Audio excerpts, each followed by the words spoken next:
وعلیکم السلام ورحمۃ اللہ۔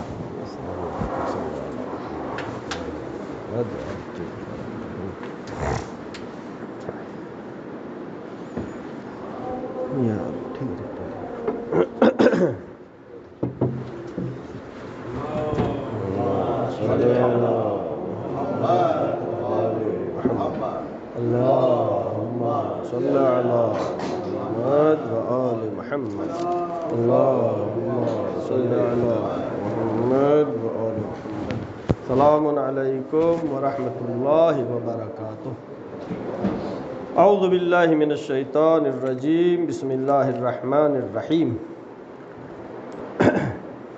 الحمد للہ الذی کان موجودا قبل حدوث الاشیاء ويبقى بعد فناء الاشیاء، تفرد بالاولویۃ والقدم ووسم كل شيء ما عداه بالفناء والعدم، كما قال عز شانه كل شيء هالك الا وجهه وكل من عليها فان ويبقى وجه ربك ذو الجلال والإكرام۔ نشهد أن لا إله إلا الله وحده لا شريك له، ونشهد أن محمدا عبده ورسوله، ونشهد أن عليا أمير المؤمنين ووصي رسول الله وخليفته بلا فاصل۔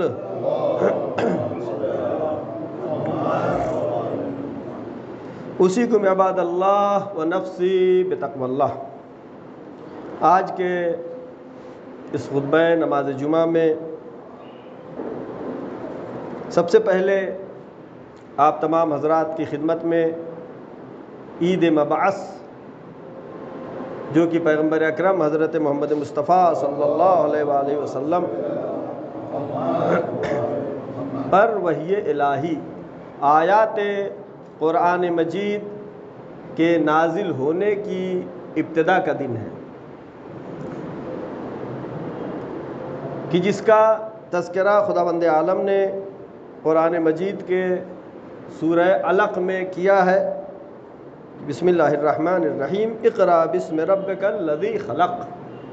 اے میرے حبیب، اے میرے رسول، پڑھیے اس رب کے نام سے کہ جس نے آپ کو خلق کیا ہے، پیدا کیا ہے۔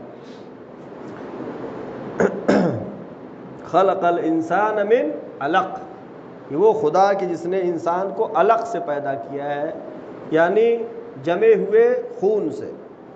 اقرأ وربک الاکرم، پڑھیے آپ اپنے اس رب کے نام سے کہ جو کہ کریم ہے۔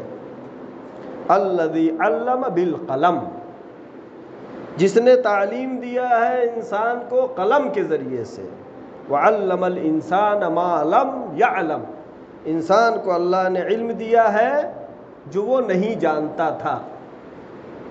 یعنی رسول کے مبعث کے ساتھ ہی خداوند عالم جو حکم دے رہا ہے، پہلی چیز کیا ہے؟ پڑھنے کے لیے پڑھیے۔ اور پھر کس چیز کا تذکرہ ہے؟ انسان کی پیدائش کے بارے میں۔ ایک طرف نبی سے کہا جا رہا ہے پڑھنے کے لیے، دوسری طرف جو ہے انسان کی پیدائش کے بارے میں کہ انسان کبھی غرور نہ کرے، کبھی گھمنڈ نہ کرے، اس لیے کہ انسان ایک طرف سے جو اتنے روحانی اعتبار سے اتنا بلند ہے کہ خداوند عالم کہہ رہا نفخت فیہ من روحی، میں نے اس میں اپنی روح پھونکی، یہ عظمت بتا رہا ہے خداوند عالم۔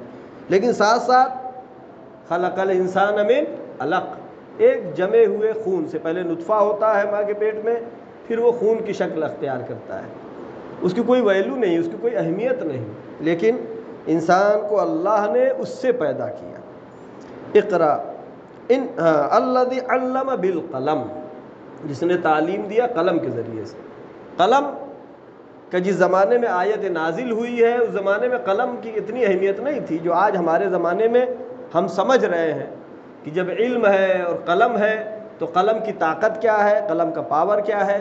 اور وہ قومیں کہ جن کا قلم سے اور علم سے رابطہ نہیں ہے، دور ہے، تو وہ قومیں پیچھے ہوتی چلی جاتی ہیں۔ لہذا خداوند عالم نے متوجہ کیا ہے، لہذا بعثت جو رسول کی بعثت ہے اور یہ عید مبعث جو کہ وحی آسمانی کے ذریعے سے شروع ہوا، یعنی زمین کا رابطہ آسمان سے، بیچ میں فطرت کا زمانہ ہے، یعنی جناب عیسیٰ کے زمانے سے رسول اللہ کے زمانے تک۔ اس کے بعد رسول 40 سال تک رسول نے خاموشی زندگی گزاری، اور 40 سال کے بعد حکم ہوتا ہے خدا کا، اور غار حرا میں رسول اللہ پر قرآن مجید کی یہ ابتدائی آیتیں نازل ہوتی ہیں۔ لہذا عید مبعث کوئی معمولی عید نہیں ہے، بلکہ بشریت کے رنج و غم کو ختم کرنے کے لیے ہے۔ دیکھیں مذہبی تعصبات آج کے زمانے میں اتنا زیادہ پھیل گیا کہ مذہب کی حقیقت کیا ہے، مذہب کی اصل کیا ہے، مذہب کہتا کیا ہے، اس پہ انسان نے غور و فکر کرنے کے بجائے اس مذہب کے ماننے والوں کے بارے میں بات کرنے لگے کہ مسلمان ایسا ہے، مسلمان ویسا ہے۔ حقیقی مذہب دیکھیے کیا ہے۔ کسی بھی مذہب کو پہچاننا ہے تو اس کی کتابوں سے پہچانا جائے گا، نہ کہ اس کے ماننے والوں سے۔ لہذا مبعث کیا ہے؟ بشریت، تمام انسانیت کے رنج و غم کو ختم کرنے کے لیے آیا ہے۔ لہذا یہ عید مبعث صرف مسلمانوں کے لیے نہیں ہے، بلکہ تمام انسانوں کے لیے ہے۔ بعثت رسول ایک انقلاب ہے انسانی تمدن میں، انسانی کلچر میں، انسانی سوسائٹی میں۔ لہذا یہ بعثت ایک انقلاب ہے، ایک حرکت کا نام ہے، جو کہ آج سے 1400 سال پہلے حرکت شروع ہوئی، ایک انقلاب شروع ہوا جس نے انسان بنانا شروع کیا، انسان بنا۔ لہذا قرآن مجید نے، خداوند عالم نے جہاں پر بھی تذکرہ کیا ہے، بہت زیادہ تاکید کی ہے وحدت کے اوپر۔ وحدت کا مطلب یہ نہیں ہے ہم سمجھتے ہیں وحدت صرف مومنین کے درمیان، اتحاد صرف مسلمانوں کے درمیان، بلکہ تمام انسانیت کے درمیان وحدت، سب میں اتحاد۔ کس بات کا اختلاف؟ سب کا مقصد ایک ہے، سب کا منبع ایک ہے، سب خدا تک پہنچنا چاہتے ہیں، لیکن اختلاف کس بات پہ ہے؟ ہم یہ کہتے ہیں کہ اللہ کی طرف سے قانون جو آیا انسانوں کے لیے، اس زمانے کے انسانوں کے اعتبار سے آیا۔ مثلا جناب موسیٰ کے زمانے میں جو قانون آیا ان کے زمانے کے لیے تھا، جناب عیسیٰ کے زمانے میں جو قانون آیا ان کے زمانے کے لیے تھا، یا اور بھی جتنے انبیاء 1,24,000 گزرے ہیں، ہر نبی کا قانون اس زمانے کے لیے تھا۔ لیکن آخری قانون جو کہ پیغمبر اکرم حضرت محمد مصطفیٰ صلی اللہ علیہ وآلہ وسلم لے کر کے آئے، یہ قانون تمام انسانوں کو دنیا میں اچھی زندگی گزارنے کے لیے، دنیا میں اچھی زندگی گزارنے کے بعد آخرت میں جو کہ ہمیشہ رہنے والی زندگی ہے وہاں تک پہنچنے کے لیے، راستہ بتانے کے لیے دین اسلام آیا۔ لہذا دین اسلام، بعثت کا مطلب ہی یہ ہے، بعثت کا مطلب ہے ظلم کا ختم ہو جانا۔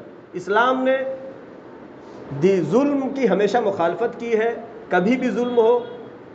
اور اگر بعثت کا مطلب صرف یہ ہوتا کہ نماز، روزہ، حج، زکوٰۃ، عبادت فردی جسے ہم کہتے ہیں، اپنا اپنا عبادت کرنا، اپنے عبادت گاہ میں عبادت کرنا، تو کفار و مشرکین اتنی مخالفت نہیں کرتے۔ مخالفت کیوں کیا؟ اس لیے کہ اسلام نے کہا ظلم نہیں ہونا چاہیے۔ اسلام نے کہا یہ غلامی جو ہے، کنیز اور غلام جو ہوتے ہیں، اس کو ختم کرنا ہے، غلامی صحیح چیز نہیں ہے۔ اسلام نے کہا شراب نہیں پیو، اسلام نے کہا جوا نہیں کھیلو، اسلام نے کہا سود مت لو، زنا مت کرو۔ ان سب تمام چیزوں کو ختم کرنے کے لیے بعثت رسول ہے۔ لہذا اب اگر کہیں پر لوگ کچھ دنیا میں انسان مخالفت کرتے ہوئے نظر آئے دین اسلام کی، اس کا مطلب کیا ہے؟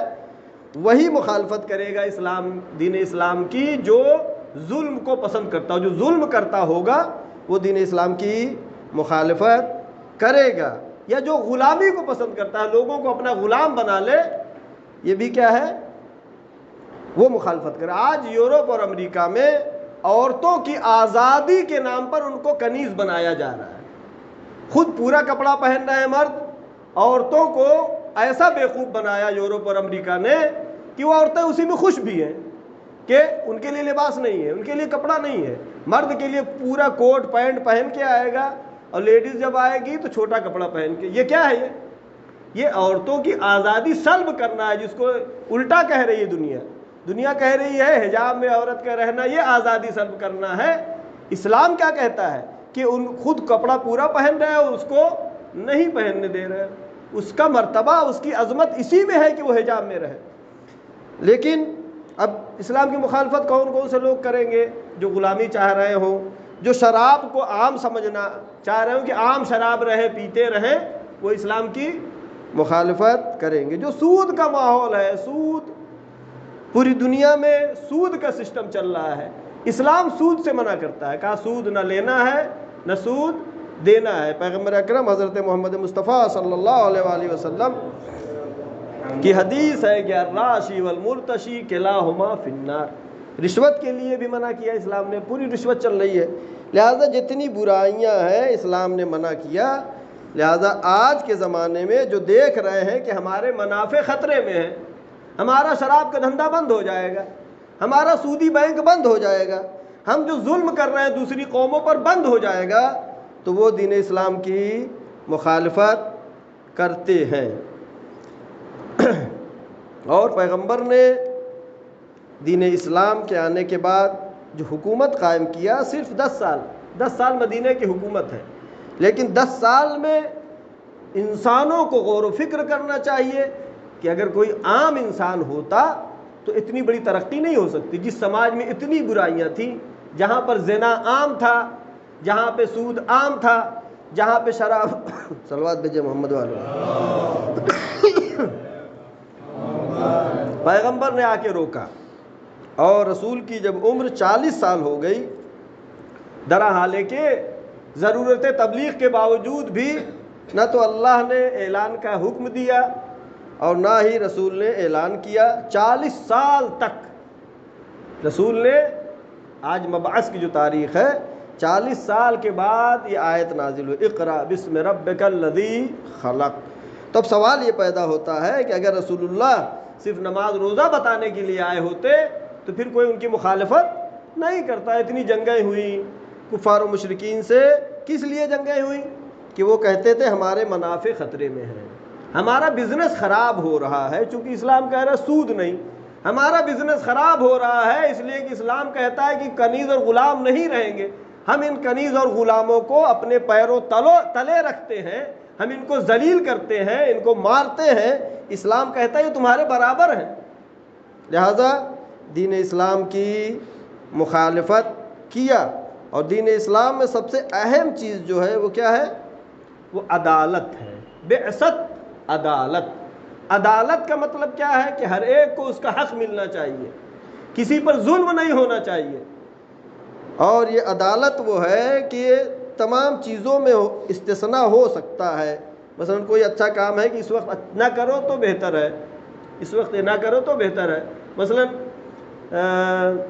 نماز پڑھنا بہترین ہے، لیکن آپ نماز پڑھ رہے ہیں، اسی وقت کوئی شخص آپ سے ملنے آیا ہے یا آپ نے اس سے قرض لیا ہے اور وہ لینا چاہ رہا ہے لیکن آپ نماز میں مشغول ہیں، اسلام کیا کہتا ہے؟ نہیں، نماز چھوڑو، پہلے اس کا حق، اس کا قرض جو لیا ہے اسے ادا کرو۔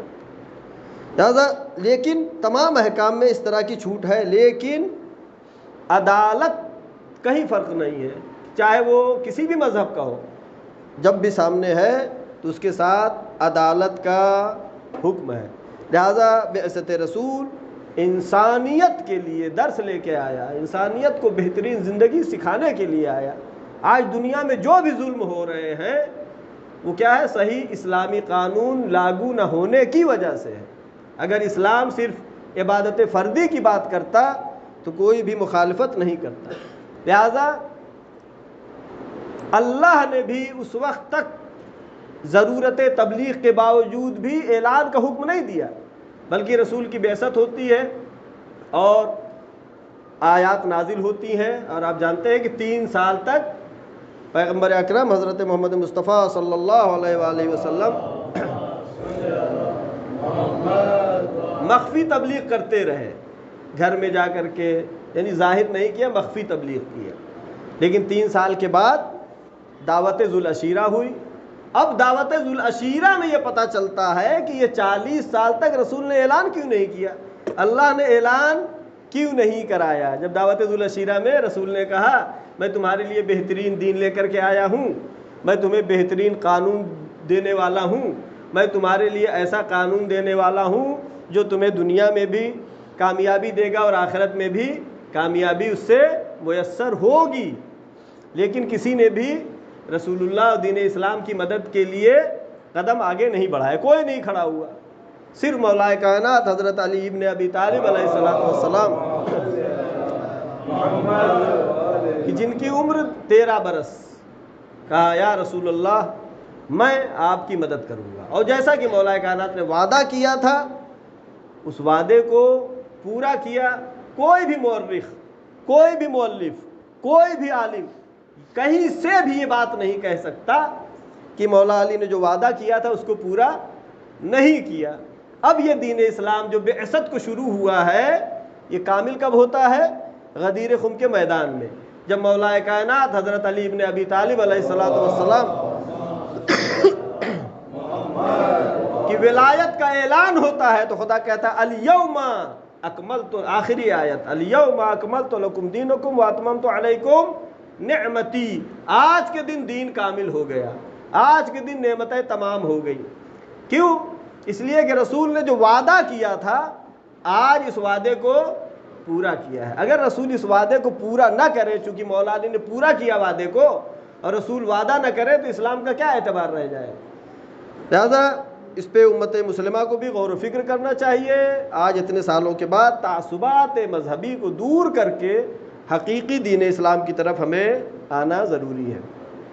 اور حالات حاضرہ کے سلسلے میں شاید آپ لوگوں نے بھی دیکھا ہو کہ وسیم رضوی جو کہ وقف بورڈ میں ہے لکھنؤ میں، اس نے عجیب عرضی داخل کیا ہے سپریم کورٹ میں۔ عرضی کیا داخل کیا ہے کہ 26 آیتیں ایسی ہیں جنہیں قرآن سے حذف کر دینا چاہیے، معاذ اللہ۔ یعنی کفار و مشرکین جو رسول کے زمانے میں تھے، جب قرآن نازل ہو رہا تھا انہوں نے یہ نہیں کہا کہ آیت حذف ہونا چاہیے، جنگ کیا انہوں نے۔ قرآن نے کہا کہ اگر تم یہ کہتے ہو کہ یہ کتاب خدا نہیں ہے، ان کنتم فی ریب مما نزلنا علی عبدنا فأتوا بسورۃ من مثلہ، اگر تم یہ کہتے ہو کہ اللہ کی کتاب نہیں ہے فأتوا بسورۃ من مثلہ، ایک سورہ لاؤ۔ لیکن سورہ نہیں لا پائے تو نہیں لائے، لیکن یہ نہیں کہا کہ آیت حذف کر دی جائے، یہ آیت ختم کر دی جائے قرآن سے، بلکہ کیا کہا؟ جواب نہیں لا پائے، جواب نہیں لا پائے، جنگ کیا۔ لیکن آج یہ افسوس کی بات ہے، اپنے کو شیعہ کہنے والا شخص وہ کہتا ہے کہ قرآن مجید کی 26 آیتوں کو حذف کر دیا جائے، ہٹا دیا جائے قرآن سے، اس لیے کہ جہاد کے بارے میں حکم دیتی ہے۔ جہاد، جس نے قرآن نہیں پڑھا، جس کو قرآن کے بارے میں علم نہیں، جس کو جہاد کے بارے میں معلوم نہیں کہ جہاد کہتے کسے ہیں، جہاد کس لیے ہے، جہاد کس وقت ہے، وہ ایسی باتیں کر رہا ہے۔ لہذا ہم اس کی شدید الفاظ میں مذمت کرتے ہیں، اور یہ پیغام اس ویڈیو کو مراجع اکرام تک پہنچنا چاہیے تاکہ وہ اس شخص کے مرتد ہونے کے بارے میں انشاءاللہ فتویٰ صادر کریں گے۔ یعنی جو شخص قرآن مجید کو خود نہیں سمجھا، اس کی حالت کیسی ہے؟ اس نے کیا کہا کہ داعش، طالبان، القاعدہ جہاد کے حکم کی وجہ سے وجود میں آئے ہیں، جہاد کے حکم سے وجود میں آئے ہیں، تو پھر اس کا مطلب کیا ہوا؟ یعنی جو آیات قرآنی سے، سب توجہ کیجئے، جو قرآن کی جہاد کی آیتوں سے داعش والوں نے سمجھا، جو قرآن کی جہاد کی آیتوں سے القاعدہ والوں نے سمجھا، جو قرآن کے جہاد کی آیتوں سے دہشت گرد گروپوں نے، طالبان نے، القاعدہ نے، داعش نے سمجھا ہے، وہی بات اس نے سمجھا ہے کہ جہاد کا مطلب یہ ہے کہ لوگوں کو مارو، لوگوں کو کاٹو۔ درحال کہ قرآن مجید اس کو جہاد نہیں کہتا ہے۔ جہاد میں سب سے پہلی کیا چیز ہے؟ جہاد با نفس ہے، اپنے نفس کے ساتھ جہاد، اپنے ساتھ جہاد ہے، اپنی برائیوں کے ساتھ جہاد ہے، نہ کہ جو ہے قرآن مجید میں کہیں بھی اللہ نے یہ نہیں کہا ہے۔ بلکہ قرآن مجید کی میں 2 آیتیں آپ کے ساتھ پیش کروں گا۔ پہلے صلوات بھیجے محمد والے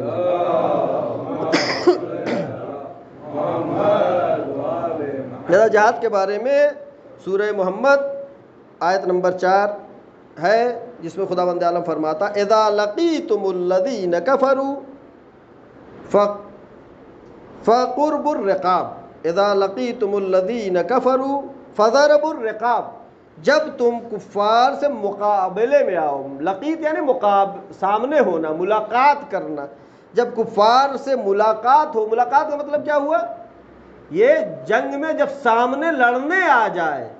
اسلام میں جہاد دفاعی ہے، ہر مذہب میں ہے کہ اگر وہ کوئی سامنے تلوار لے کر کے آ جائے مارنے کے لیے تو کیا اپنا دفاع آدمی نہیں کرے گا؟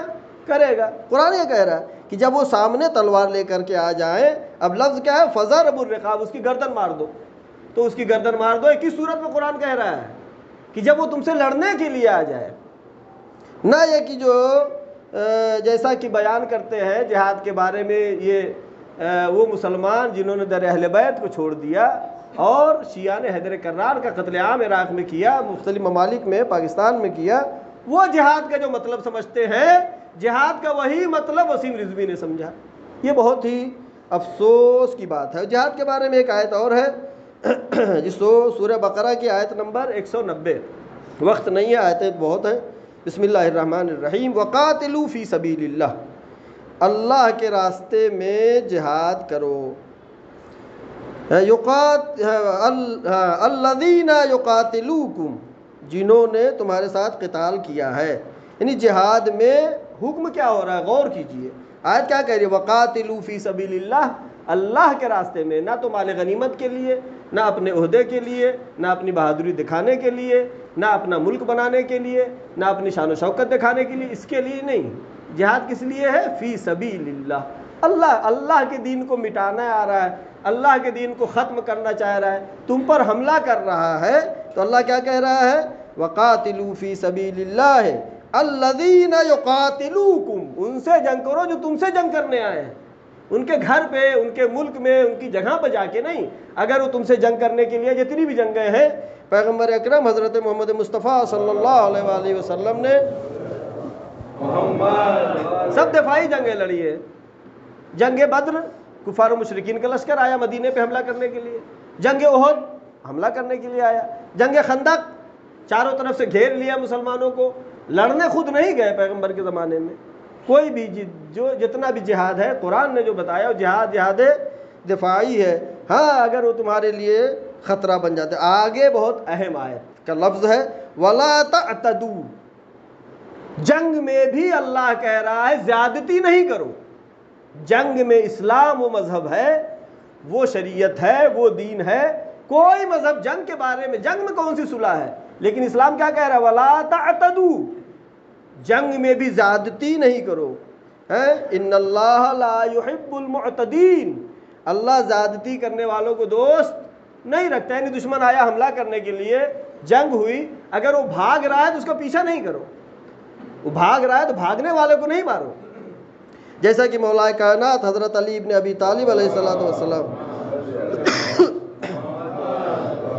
نے بتایا ہے کہ جب بھی لشکر جاتا تھا تو مولا نصیحتیں کرتے تھے کہ دیکھو جو بھاگ رہا ہے اس پہ حملہ نہیں کرنا، عورتوں بچوں پہ حملہ نہیں کرنا. یہ ہے اسلام، یہ ہے شریعت. اگر صحیح اسلام کو سمجھنا ہے، صحیح دین کو لینا ہے تو در اہل بیت سے ملے گا. میں نے کئی مرتبہ ذکر کیا ہے جنگ خندق کے بارے میں کہ جنگ خندق میں جب اسلامی لشکر جیت گیا، فتح نصیب ہو گیا، تو اس وقت کسی نے آ کے کہا یا رسول اللہ، علی تو خیبر کے ایک حجرے میں گریہ کر رہے ہیں، رو رہے ہیں. اس خوشی کے موقع پر جہاں پر لوگ مال غنیمت جمع کر رہے ہیں، مسلمان جشن منا رہے ہیں، علی رو رہے ہیں. دین اسلام سمجھنا ہے تو علی سے لینا ہوگا. علی رو رہے ہیں. رسول نے بلایا، یا علی کیا بات ہے؟ کہا یا رسول اللہ، جب ہم اس قلعہ میں داخل ہوئے تو ہم نے دیکھا کہ گھوڑوں کی، ٹاپوں کی، تلواروں کی آوازوں سے، نیزوں کی آوازوں سے، سپاہیوں کی شور و غل کی وجہ سے عورتیں اور بچے سہم گئے ہیں. یہ عورتیں بچے کس کے ہیں؟ یہ یہودیوں کے عورتیں ہیں، ان کے بچے ہیں، لیکن دشمن ہیں. لیکن امام کیا حکم دے رہے ہیں؟ امام کیا بتانا چاہ رہے ہیں؟ کہ اگر دشمن کے بچے بھی سہم جائیں، اگر دشمن کی عورتیں بھی ڈر جائیں تو علی رو رہا ہے. یہ جہاد، اصلی جہاد کرنے والا علی، جس کی وجہ سے جنگ میں کامیابی ہوئی ہے، وہ علی بتا رہا. لیکن یہ امت مسلمہ نے در اہل بیت کو چھوڑنے کے بعد اسلام کو بدنام کرنے کے لیے کبھی داعش کی صورت میں، القاعدہ کی صورت میں، اور کون سا ہے پاکستان میں لشکر جھنگوی ہے، کیا ہے، اس طرح کی صورتوں میں ظاہر ہو کر کے یہ صرف دین اسلام کا کل بھی انہوں نے نقصان کیا تھا، آج بھی نقصان کرتے جا رہے ہیں. اس سلسلے میں جو مراتب بیان ہوئے ہیں کہ اگر کب جنگ ہے کب جنگ نہیں ہے۔ پہلی صورت جو قرآن مجید کی آیت ہے، اذا خاطبهم الجاہلون قالوا سلاما، اگر جاہل ہیں، وہ نہیں جانتے ہیں، کچھ کہتے بھی ہیں تو ان سے لڑو نہیں، ان سے لڑو نہیں، ان کو سلام کرو، یہ قرآن کہہ رہا ہے۔ اور اگر زیادہ ہی سختی کر رہے ہیں تو پھر کیا، فاعرض عنہم، ان سے الگ ہو جاؤ۔ اور زیادہ سختی کر کے واغلظ علیہم، ان کے ساتھ سخت لہجے میں گفتگو کرو۔ جنگ کا نہیں کہہ رہا ہے، آیت نہیں کہہ رہی، آیت ترتیب سے بتا رہی ہے کہ سلام کرو، ان سے اعراض کر لو، دور ہو جاؤ۔ اور اگر اس کے بعد بھی وہ زیادتی کرتے ہیں باتوں کے ذریعے سے، فغلظ علیہم، سختی سے بات کرو۔ اور آخری مرحلہ آتا ہے فقاتلو، قتال کرو۔ کب قتال کرو؟ اوپر ہم نے آیت پڑھی تھی، قتال کب کرنے کا حکم ہے؟ جب وہ اذا لقیتم الذین کفروا، جب وہ جنگ کے لیے تمہارے سامنے آ جائیں، جنگ کے لیے سامنے آ جائے۔ کوئی بھی انسان اس کی مخالفت نہیں کر سکتا ہے کہ آپ کو کوئی مارنے آیا ہے، بندوق تانے ہوئے ہے، تلوار سے مارنا چاہ رہا ہے، آپ کہہ رہے نہیں، کھا لو۔ اسلام اس کے لیے منع کرتا ہے، ورنہ دین اسلام تو وہ دین ہے کہ جو کہتا ہے لکم دینکم ولی دین، تمہارا دین تمہارے ساتھ، ہمارا دین ہمارے ساتھ۔ ہم تمہارے اوپر زیادتی نہیں کرتے ہیں، ہم تمہارے اوپر زبردستی نہیں کرتے کہ مسلمان ہو جاؤ، تم اپنے دین پر رہو، ہم اپنے دین پر رہیں۔ لیکن اگر نور الہی کو کوئی خاموش کرنا چاہے، اگر اسلام کو کوئی ختم کرنا چاہے، اگر اسلام کو کوئی بدنام کرنا چاہے، اگر اسلام کو کوئی مٹانے آئے گا، تو پھر ہر عاقل انسان یہ کہتا ہے کہ یہاں پر اپنی حفاظت کرنا، اپنے مذہب کی حفاظت کرنا، اپنی جان کی حفاظت کرنا واجب ہے، اسی کو جہاد کہتے ہیں۔ لہذا آج جو میڈیا جہاد کو بدنام کرنے کی کوشش کر رہی ہے، البتہ ان کے بدنام کرنے سے کچھ ہونے والا نہیں ہے، اس لیے کہ یہ دین اسلام جو کہ 1400 سال سے ہے، بڑی بڑی حکومتیں آئیں جنہوں نے دین اسلام کو بدنام کرنا چاہا، دین اسلام کو مٹانا چاہا۔ یزید جیسی حکومت دین اسلام کو مٹانا چاہا، لیکن اس پر کوئی اثر نہیں ہونے والا ہے، چونکہ اس کی حفاظت کی ذمہ داری خداوند عالم نے لیا ہے۔ آخر میں ہماری دعا ہے، پروردگارہ محمد و آل محمد صدقے میں، شہداء معصومین علیہ السلام کے صدقے میں ہمارے ملک ہندوستان میں امن و شانتی و سکون عطا فرما۔ پروردگارہ جو بھی پریشان حال ہیں ان کی پریشانیوں کو برطرف فرما۔ پروردگارہ جو مریض ہیں ان کو شفائے کامل و عاجل عطا فرما۔ پروردگارہ جو جوان بے روزگار ہیں ان کو بہترین روزی عطا فرما، جو باروزگار ہیں ان کی روزی میں خیر و برکت عطا فرما۔ پروردگارہ علماء اکرام، مراجع اکرام، بالاخص آیت اللہ سیستانی و مقام معظم رہبری کی حفاظت فرما۔ پروردگارہ ہمارے تمام گناہ صغیرہ و کبیرہ کو معاف فرما، ہمارے مرحومین کے تمام گناہ صغیرہ و کبیرہ کو معاف فرما۔ آخری حجت امام زمانہ کے ظہور میں تعجیل فرما، ہم سب کو ان کے یاور و انصار میں شمار فرما۔ ان احسن الحدیث و ابلغ الموعظہ کتاب اللہ۔ بسم اللہ الرحمن الرحیم۔ ان الانسان لفی خسر الا الذین آمنوا وعملوا الصالحات وتواصوا بالحق وتواصوا بالصبر۔ صدق اللہ العلی العظیم۔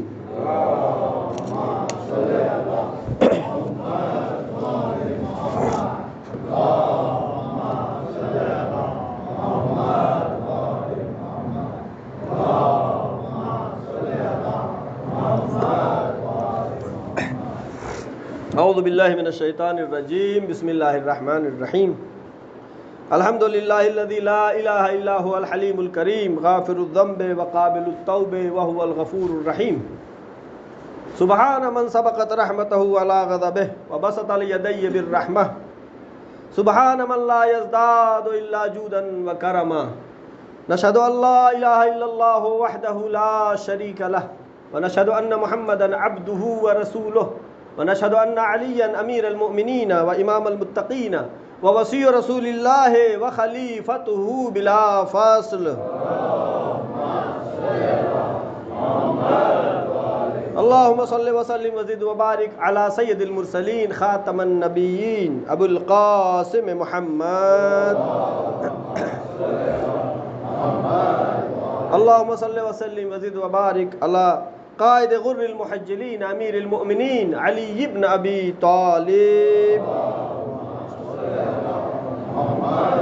اللهم صل وسلم وزد وبارك على سيدتنا فاطمة بنت رسول الله۔ وعلى الحسن المجتبى وعلى الحسين الشهيد بكربلاء وعلى علي بن الحسين زين العابدين وعلى محمد بن علي باقر العلوم الأولين والآخرين وعلى جعفر بن محمد الصادق وعلى موسى بن جعفر الكاظم وعلى علي بن موسى الرضا وعلى محمد بن علي التقي وعلى علي بن محمد النقي وعلى الحسن بن علي العسكري وعلى مولانا صاحب العصر والزمان آدم الكفر والفسوق والعصيان اوصیکم عباد اللہ و نفسی بتقوی اللہ۔ سب سے پہلے میں اپنے نفس کو اور تمام حضار محترم کو تقوی الہی کی دعوت دیتا ہوں۔ اور ابھی جو تاریخ گزری ہے وہ محسن اسلام جناب ابو طالب علیہ السلام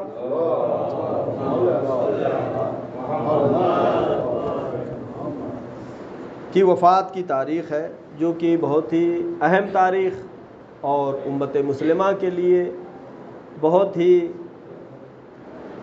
اہم موضوع ہے، اس لیے کہ جناب ابو طالب کے لیے مسلمانوں نے جس طرح کی باتیں مشہور کر رکھی ہیں اور جیسا کہا ہے وہ سراسر غلط ہے۔ سورہ ضحیٰ میں خداوند عالم ارشاد فرما رہا ہے وَالضُّحَىٰ وَاللَّيْلِ اِذَا سَجَا، قسم ہے روشنائی کی، صبح کو جو روشنائی اٹھتی خدا نے اس کی قسم کھائی، وَاللَّيْلِ اِذَا سَجَا، اور رات جب ہو جائے، تاریکی ہو جائے، سکون اور آرام میں لوگ چلے جائیں، وَمَا وَدَّعَكَ رَبُّكَ وَمَا قَلَىٰ، اے میرے حبیب تمہارے رب نے تم کو اکیلا نہیں چھوڑا ہے، تمہیں تنہا نہیں چھوڑا ہے، بغیر مددگار کے نہیں چھوڑا ہے۔ وَلَلْآخِرَةُ خَيْرٌ لَكَ مِنَ الْأُولَىٰ، آخرت دنیا سے بہتر ہے۔ وَلَسَوْفَ يُعْطِي رَبَّكَ فَتَرْضَىٰ، اللہ آپ کو وہ چیز عطا کرنے والا ہے کہ آپ راضی ہو جائیں گے، اے میرے حبیب آپ خوش ہو جائیں گے۔ أَلَمْ يَجِدْكَ يَتِيمًا فَآوَىٰ، اے میرے حبیب کیا جب آپ یتیم تھے تو میں نے آپ کو پناہ نہیں دی؟ یہ پناہ کون ہے؟ رسول اللہ کی پناہ گاہ کون ہے؟ تمام کتابوں میں، تمام تواریخ میں سب تو ضبط ہے کہ رسول اللہ کی دیکھ بھال، رسول اللہ کی پرورش جناب ابو طالب علیہ السلام نے کیا۔ لیکن یہ امت مسلمہ کا عجیب المیہ ہے، یعنی یہ تو کہتے ہیں کہ ابو طالب کے کان میں رسول اللہ نے کہا کہ چچا کلمہ پڑھ لیجئے، چچا کلمہ پڑھ لیجئے، لیکن ابو طالب نے کلمہ نہیں پڑھا، کافر دنیا سے چلے گئے۔ یہ امت مسلمہ کہتی، ہم نہیں، ہمارا عقیدہ دوسرا ہے۔ لیکن افسوس کی بات یہ ہے کہ جس کو کان کی بات سنائی دے رہی ہے اس کو یاد کر رہا ہے، آج جناب ابو طالب کو معاذ اللہ کافر کہہ رہا ہے، اسی رسول نے غدیر خم کے میدان میں 1.25 لاکھ حاجیوں کے درمیان میں یہ اعلان کیا کہ من کنت مولا ہو فہذا علی مولا، جس کا میں مولا ہوں اس کے علی بھی مولا ہے۔ یہ بھول گئے، ابو طالب کے لیے پریشان ہو گئے۔ لیکن ہمارے عقیدے کے لحاظ سے جیسا کہ علامہ مجلسی علیہ الرحمٰن نے نقل کیا ہے، شیعوں کا اجماع ہے، تمام شیعوں کا اجماع ہے، تمام شیعہ اس بات پر متفق ہے کہ جناب ابو طالب نے کبھی بھی بت پرستی نہیں کی، کبھی بت کی پوجا نہیں کیا۔ اور علامہ مجلسی یہ بھی تحریر فرماتے ہیں کہ جناب ابو طالب کی شان یہ ہے کہ جناب ابراہیم کے آخری وصی ہے. جیسے رسول اللہ کے وصی ہیں پہلے کیا ہے مولا کائنات حضرت علی ابن ابی طالب علیہ السلام، اور آخری وصی حضرت مہدی آخر الزمان علیہ السلام. اسی طریقے سے جناب ابو طالب جناب ابراہیم کے وصی ہیں. ہر نبی کے بعد وصی ہوتا ہے. آخری وصی کون ہے؟ وہ جناب ابو طالب. یہ عظمت ہے جناب ابو طالب کی. ورنہ جناب ابو طالب کے کلام، ان کی بیان، ان کے اشعار سب دلالت کرتے ہیں جناب ابو طالب کے ایمان پر. ہم کو ایمان ثابت نہیں کرنا ہے، ایمان تو تھا ہی، ایمان میں شک نہیں ہے. جس نے پالا ہو، کچھ لوگ مثال دیتے ہیں جس طرح فرعون نے جناب موسیٰ کی پرورش کی. موسیٰ کی پرورش فرعون نے کی، لیکن جو جناب موسیٰ نے دین کا اعلان کیا تو فرعون نے کیا کیا؟ فرعون جنگ کے لیے آ گیا. تو کیا جناب ابو طالب جنگ کے لیے آ گئے؟ معاذ اللہ. لہٰذا جناب ابو طالب اس ایمان کے منزل پر فائز تھے، اس مقام پر تھے جس کے بارے میں جب مولا کائنات حضرت علی ابن ابی طالب علیہ السلام نے فرمایا کہ میرے آباء و اجداد نے، یعنی جناب ابو طالب، ان کے والد، ان کے والد، ان کے والد، میرے آباء و اجداد نے کبھی بھی بت کی پوجا نہیں کی، کبھی بھی بت پرستی نہیں کی. تو پوچھنے والے نے پوچھا کہ مولا پھر کیا کرتے تھے وہ؟ تو مولا کائنات نے کیا فرمایا؟ کانو یصلون الی البیت علی دین ابراہیم. خانہ کعبہ کی طرف نماز پڑھتے تھے اس زمانے میں جیسا تھا، علی دین ابراہیم، جناب ابراہیم کے دین پر تھے. اور اس سلسلے میں ہمارے ساتویں امام حضرت موسی کاظم علیہ السلام فرماتے ہیں کان مستودعا للوصایا. جناب ابو طالب وصیت وصایا جو نبوت کے تھے وہ لے کر کے آئے تھے. یعنی انبیاء کی جو وراثتیں تھیں وہ جناب ابو طالب کے ہاتھ میں تھی. اور جناب ابو طالب نے آخری رسول حضرت محمد مصطفیٰ صلی اللہ علیہ وآلہ وسلم کے حوالے کیا ہے. دین جناب آدم سے شروع ہوا، آخری رسول پر تمام ہوا، اور آج اسی دین کے سلسلے میں ہمارے آخری امام حضرت مہدی آخر الزمان علیہ السلام پردہ غیب میں ہے. لہذا آپ کو افتخار کرنا چاہیے کہ آپ دین اس سے لیتے ہیں جو معصوم ہے. آپ بے سرپرست نہیں ہیں، آپ کا مولا ہے. البتہ زمانے کے وجوہات کی بنا پر امام پردہ غیب میں ہے. لہذا ایک سلسلہ ہے، کبھی سلسلہ بیچ میں ٹوٹا نہیں ہے. نبی رہا یا نبی کا وصی رہا ہے، بہترین دلیل ہے. تو امام کاظم علیہ السلام جو فرمایا کان مستودعا للوصایا، وصایا میں کیا تھا؟ امانتیں جو انبیاء کی وراثتیں تھیں، اس میں جو کتابوں میں تحریر ہوا ہے کہ اس میں جناب سلیمان کی انگوٹھی، جناب موسیٰ کا عصا اور بہت ساری اس طرح کی چیزیں جو لا کر کے پیغمبر کی خدمت میں پیش کیا. اور رسول اللہ نے یہ مددگار، رسول کی زندگی میں مددگار ہے جناب ابو طالب، جنہوں نے دین اسلام کی پرورش کی ہے، دین اسلام کی تربیت کی ہے. رسول کا سہارا ہے. کتنا بڑا سہارا رسول کا ہے! کوئی انکار نہیں کر سکتا کہ جس سال جناب ابو طالب اور جناب خدیجہ کا وفات ہوئی ہے، اس سال کو رسول نے سال عام الحزن کہا ہے، غم کا سال، پورا سال غم منانا. آج کسی بڑی عظیم شخصیت کا انتقال بھی اگر ہو جاتا ہے تو زیادہ سے زیادہ 1 ہفتہ، 15 دن، 3 دن، 1 دن غم منایا جاتا ہے. لیکن کتنی عظمت ہے جناب ابو طالب کی کہ رسول نے اس سال کو غم کا سال کہا. اور پیغمبر، جیسا کہ آپ نے پچھلے خطبے میں بھی سنا کہ رسول اللہ نے مددگار طلب کیا، مددگار طلب کیا. قرآن مجید کی آیت ہے بسم اللہ الرحمن الرحیم رب ادخلنی مدخل صدق واخرجنی مخرج صدق واجعل لی من لدنک سلطانا نصیرا. اے اللہ اپنے پاس سے مجھے قوی مددگار عطا کر. تو قوی مددگار پہلے جناب ابو طالب ہیں، اور جناب ابو طالب کے بعد مولا کائنات حضرت علی ابن ابی طالب علیہ السلام ہیں. لہذا جب مددگار آ گیا تو رسول نے دین اسلام کا اعلان کیا، اور دین اسلام کی مخالفت کن لوگوں نے کیا؟ ان لوگوں نے کہ جو سود لینا چاہ رہے. اسلام نے کہا سود نہیں لینا ہے. شراب پیتے تھے، اسلام کا شراب نہیں پینا ہے. زنا عام تھا، زنا سے روکا اسلام نے. ظلم عام تھا، غلامی تھی، دین اسلام نے ان سب سے روکا. آج بھی دین اسلام کی وہی لوگ مخالفت کرتے ہیں جو اسلام نے اچھی باتیں بتائی ہیں. آج یہ سود کا نظام ہے. سود کا نظام کیا ہے؟ اس کی وجہ سے ہی تمام دنیا میں، تمام ممالک میں جو غربت ہو رہی ہے وہ کس وجہ سے ہے؟ اسی سود کے نظام کی وجہ سے. اسلام نے کہا سود لینا حرام ہے. یہ سود کا نظام کیا ہے کہ جو مالدار ہے وہ مالدار ہوتا چلا جائے گا، جو غریب ہے وہ غریب ہوتا چلا جائے گا. دین اسلام نے چونکہ سود کی مخالفت کیا، لہذا آج بھی جو دوسروں قوموں پر ظلم کرنا چاہ رہے ہیں، دوسرے انسانوں پر ظلم کرنا چاہ رہے ہیں، دوسرے انسانوں کو دبا کے رکھنا چاہ رہے ہیں، دوسرے لوگوں کو غریب بنا کے رکھنا چاہ رہے ہیں، وہ دین اسلام کی مخالفت کرتے ہیں. لہذا اسلام وہ مذہب ہے جو سب کے ساتھ عدالت کا حکم دیتا ہے، بہترین. اسلام کہتا ہے سب برابر ہے.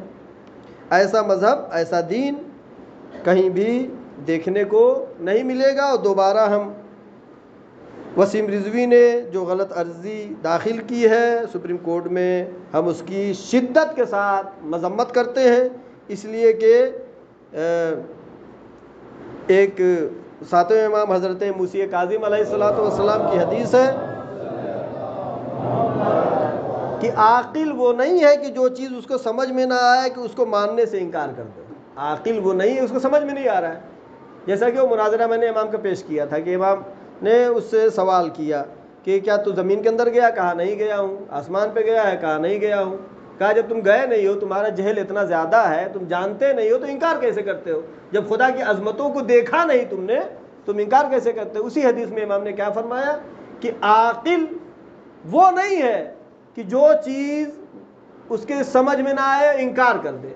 وسیم رضوی نے وہی کام کیا کہ قرآن مجید کی آیتوں کو سمجھ نہیں پایا اور اس طرح کی مانگ کر دی کہ جو آج تک عالم اسلام میں کبھی بھی ایسا نہیں. سلمان رشدی نے کیا کیا؟ سلمان رشدی نے رسول اللہ کے خلاف جو کتاب لکھی شیطانی آیات، لیکن یہ اس سے بھی بدتر کام ہے کہ جو قرآن مجید کی آیتوں کو حذف کرنے کی بات کر رہا ہے. وہ قرآن جو کہ اللہ نے نازل کیا ہے، جس کے لیے اللہ نے کہا ہے کہ اگر تم کہتے ہو کہ اللہ کی کتاب نہیں ہے تو ایک سورہ لاؤ، ایک آیت لاؤ.